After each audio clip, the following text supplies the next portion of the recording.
Hello, my amazing children. This is Grandma Carla. I am starting a new book today.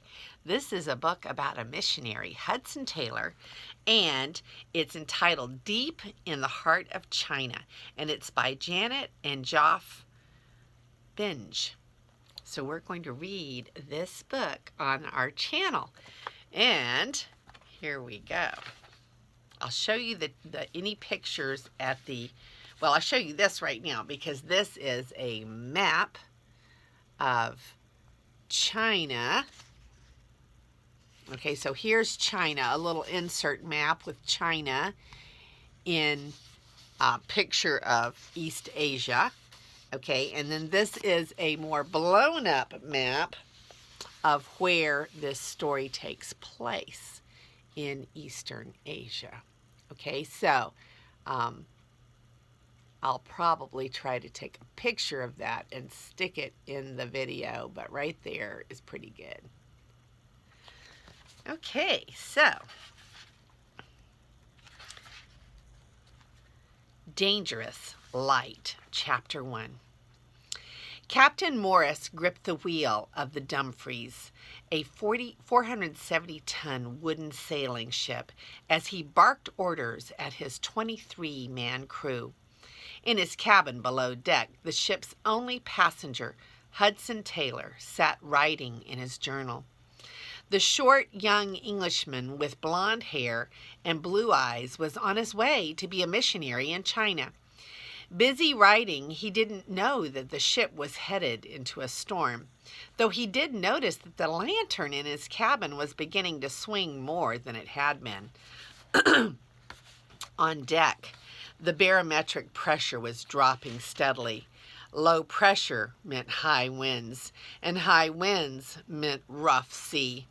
Waves were beginning to break across the bow of the ship.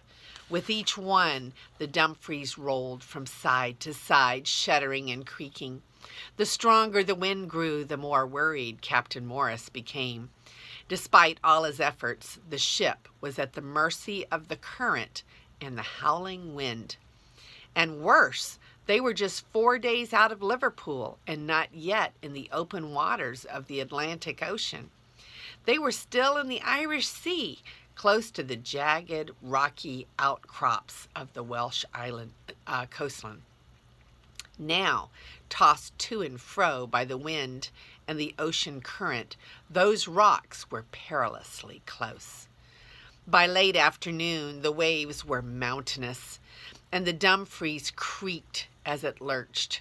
Hudson Taylor made his way cautiously up on deck.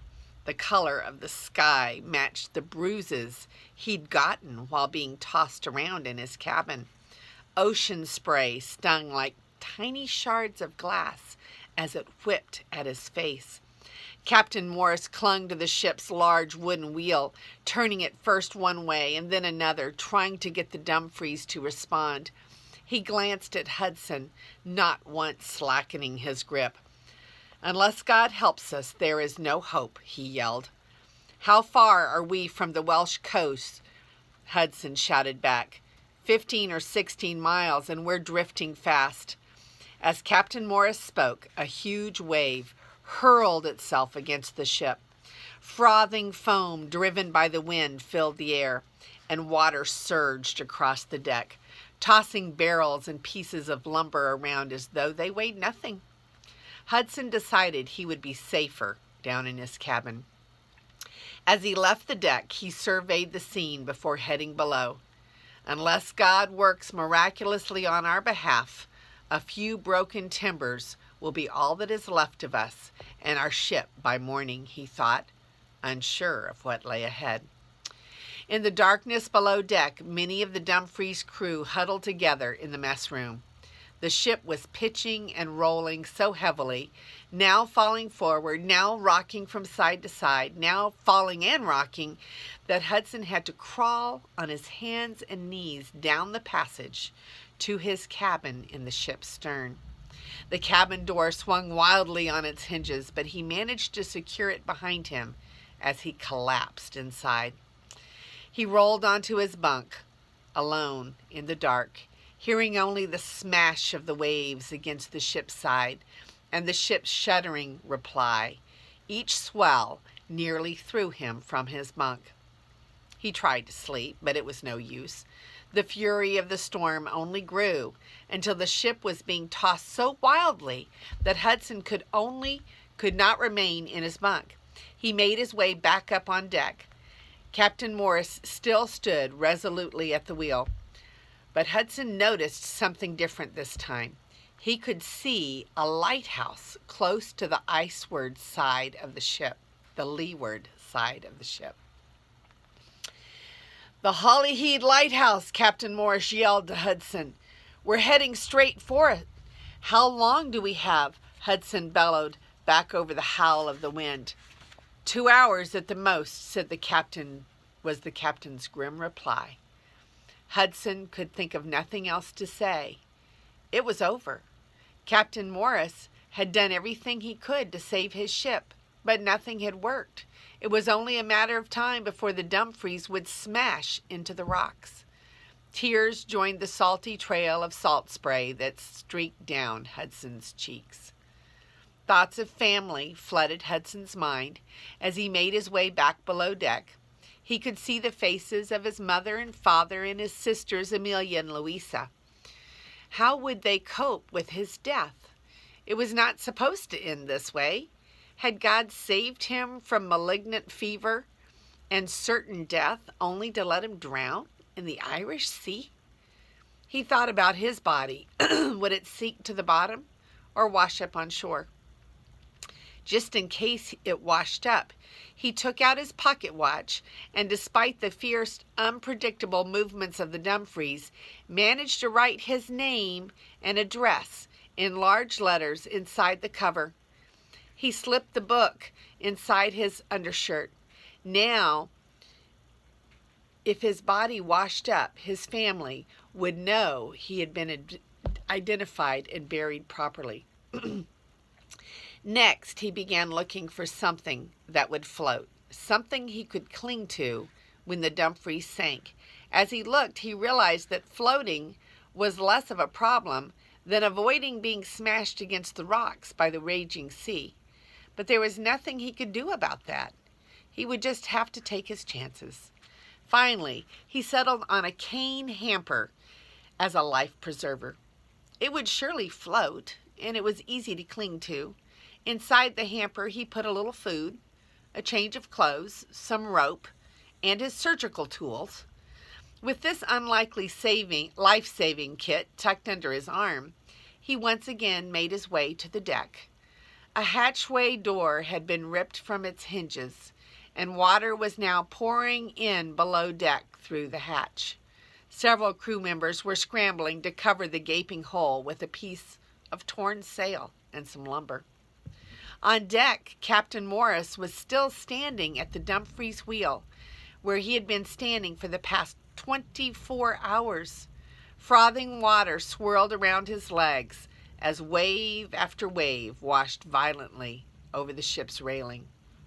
Hudson gripped the railing and pulled himself towards the captain. Above him, the halyards whipped against the mast. Captain Morris was trying to get the Dumfries to tack, zigzagging the ship first one way and then the other to get away from the rocks. But it was no use.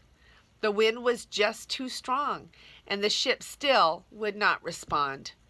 Yard by yard, they were being pushed toward Holyhead Lighthouse and the ship-smashing rocks of the Welsh coast. The lighthouse beam passed rhythmically, eerily, over the Dumfries' bow. It was the kind of light no sailor ever wanted to see this close. Knowing he was about to lose his ship, Captain Morris checked his instruments one last time. The barometer revealed that the pressure was beginning to rise, but not fast enough to be of any use to them. Then he checked the wind gauge.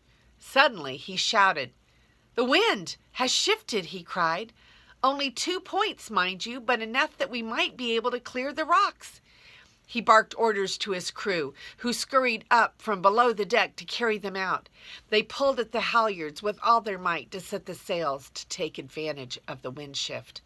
Captain Morris skillfully adjusted the Dumfries wheel, and this time the ship began to respond. Instead of being swept closer to the rocks, it began to inch away from them.